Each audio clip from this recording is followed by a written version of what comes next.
Where am I? All right. Hi, this is Lori. This is Peter. And we're with Action Heroes LA, the subsidiary of Heroes Character Rental Service, doing a second take on our latest movie, Take Two, because somehow I didn't hit record.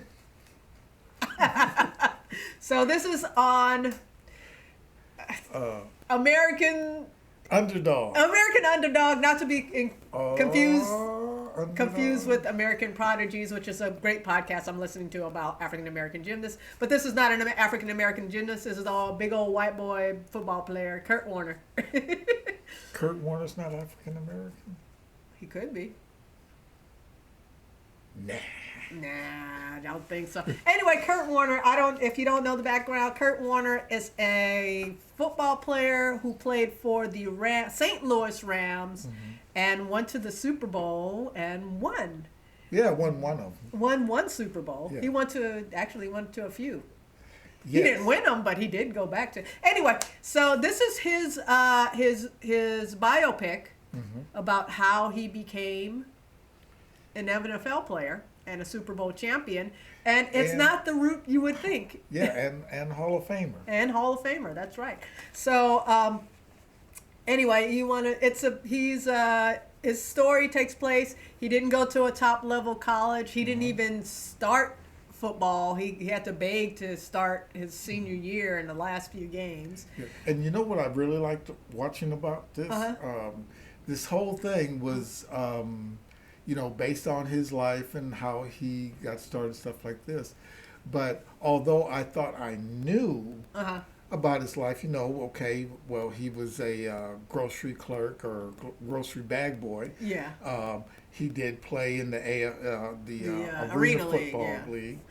And then he went to the Rams and stuff like that. And Arena Football, in case all of you don't know, is a little faster than the NFL, whereas the NFL is also faster than college. Oh, okay. So it ends up playing a really important role in Kurt Warner's life. So it's very surprising. Like I said, he wasn't going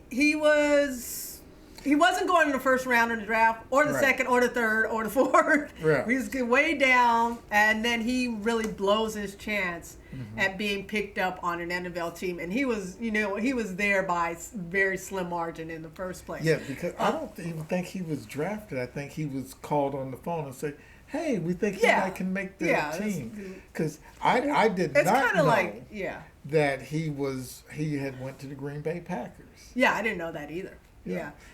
And he didn't stay long. No, he didn't stay long. So what ends up, he does not make it onto the Packers. He has to go back home. He ends up a box boy at the local grocery store, but still had belief in himself. Still, kept up, working at his football, and and the thing is.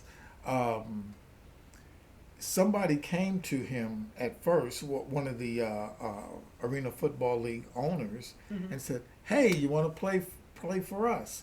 I'm going to give you money." That's right. And he was just like, "That's a 3-ring circus. Yeah, I'm not doing it. I'm not. Your goal is the NFL. You're not looking at any arena football, because it's the league where everybody who can't make it or could no longer play in NFL goes to fade from existence, basically. But this is one thing, and we mentioned it in the previous review that we didn't record. How I mentioned how something I like that.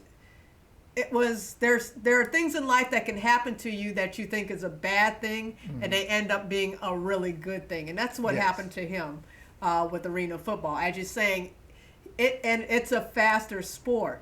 It's a faster version of football, and one of his issues was he was too slow. Yes. So him going to arena football, he had to learn how to be faster, and in doing so, the NFL and the St. Louis Rams in particular come knocking on your door. Yes, and they said, "Hey, success in that, just give us a try. Just give it a try." And I'm sure their thought was, we just want them there so we can have somebody to hit on, and then we're going to get rid of them. Oh yeah. And he B just kept squad, going. practice squad. That's Yeah, what he just kept going what up they the call it. ladder. Is that taxi squad? I don't know. Yeah, in fact, I think when he was there, yeah, it was Taxi Squad. Taxi Squad. But there's a lot more to his story Mm-hmm. than just working hard and going through arena football to Mm-hmm. end up in NFL champion. I mean, I think I didn't know any of his backstory. Mm-hmm. I was very surprised at how hard a life, very hard experience he and at this story tells about him meeting his future wife and them dating and all the tough things they went through. I mean, she was previously married and had 2 kids. One of the children with special needs, and just taking on a family, and as a bag boy and wanting to be a football player, which is hard enough. You find somebody who is going to let you follow that dream. Most people would be like, "You're crazy, dude. It's over." Yeah, but the one thing that I found in this movie, because it was kind of like, yeah, it's a watch, no watch. But what I found interesting was that was his story on how hard it was for him in college. And it's not even a D1 school. It was just crappy school. Okay. Or it's like a D1B or something like Yeah. that. Yeah. And it's like East Iowa State or something like that. when he met this woman, I was just like, jeez. I mean, I really thought, she's a bitch. Don't forget her, She's going to drag you down, man. Yeah. And they didn't hit you over the head with anything. Yeah. She was former military. I didn't know until she said it. Yeah. She was Christian. I didn't know it. And it was just... Well, he was. Yeah, and it was just a happenstance. Nobody beat you over the head with it. Yeah, I wanted, and I mentioned that this isn't a Christian movie, but it is about a person with Christian values, and I want to commend the filmmakers for not shying away from showing that aspect, at the same time not hitting you over the head with a Christian message, Christ message for those of us who are, Because they never implied anything that he became a starter for the Rams because God wanted it. Yeah, exactly. It's like, no, he became a starter because this guy got hurt and he had been preparing. Yeah. When, like they said, when luck is opportunity and meets preparation. So, and that's what the story is about. So he was ready for it. He did have a left turn that ended up being the best thing for his football career. Yeah, and that left turn was him going to arena football, the 3-ring circus, but he ended up being it helped him become a better player. So let's talk about the filmmaking. This isn't going to blow you away. It's just it's a well-made movie. Nothing bad, nothing like great to blow you away. It's well acted, starring Zachary Levi, Anna Paquin. Let's see, Dennis Quaid is in this. O.J. Keith Simpson and Adam Baldwin. I talked about I think the acting really makes this movie. Like I said, because there's nothing's going to really blow you away filmmaking wise, but they carry the story.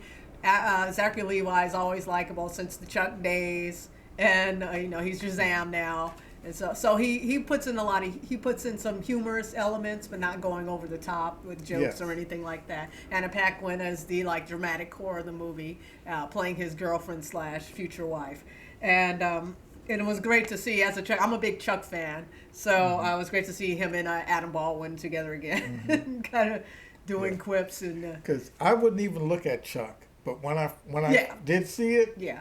Oh man, it's like the best movie, the best show. It's ever. a great TV show if you've never watched that.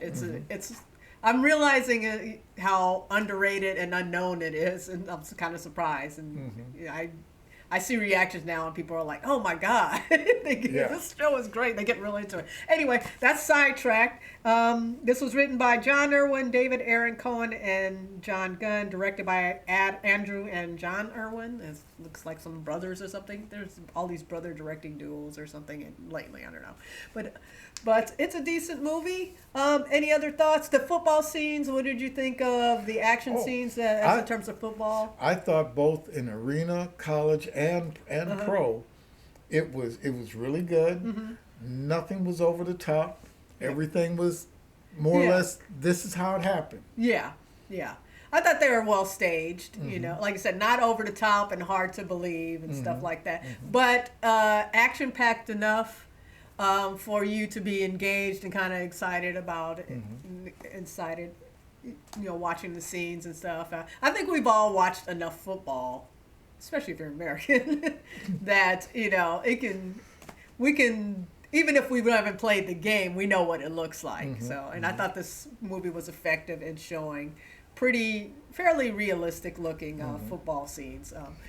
And the thing is, they stayed on his story without pushing it and saying, here's his story, and no, this is what happened. Yeah. And it was a good nothing film. Seems forced, you're saying. No, nothing seems forced. And everything was just really good. Yeah. So yeah, this is a good solid movie. I ended up renting it on Amazon Prime. I don't think it's hit any streaming services yet. You have any last thoughts? Anything else we can cover? Just a good solid movie. I don't know. I would wait till it gets to a streaming service and watch it, check it out. It's if you don't know his backstory, that's what's and the performances and the surprise of what he went through to get to become a Super Bowl champion. It's truly an American underdog story. Yes. So just a well-told story and entertaining from that aspect, and learning about Kurt Warner.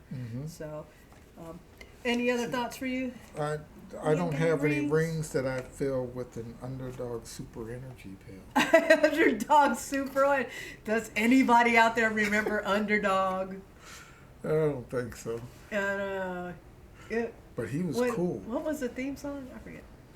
I can't think of it. Let's see. I'm saying "Here I Come to Save to Die," but that's Mighty Mouse.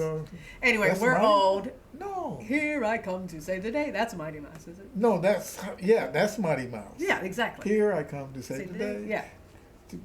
I forget Underdog. Mighty Mouse is on his way, but Underdog goes, "There's no need to fear. Underdog is here." Oh, we're so old. Y'all. Anyway, it was a dog that was a superhero. So in the 60s or early 70s maybe. So anyway, that's American Underdog. Oh, there it is right there. And like I said, catch it on streaming service if you've watched it, or let us know what you think in the comments. We're not asking you to like or subscribe. We don't care. We just do this for fun. We just like to talk about movies. Yes. And we hope to talk to you about movies too. So anyway, we out. Yeah, don't forget there's something down below if you can write it. Then yeah. If there's, write some comments. That's all. All right. We out. Out. Ah.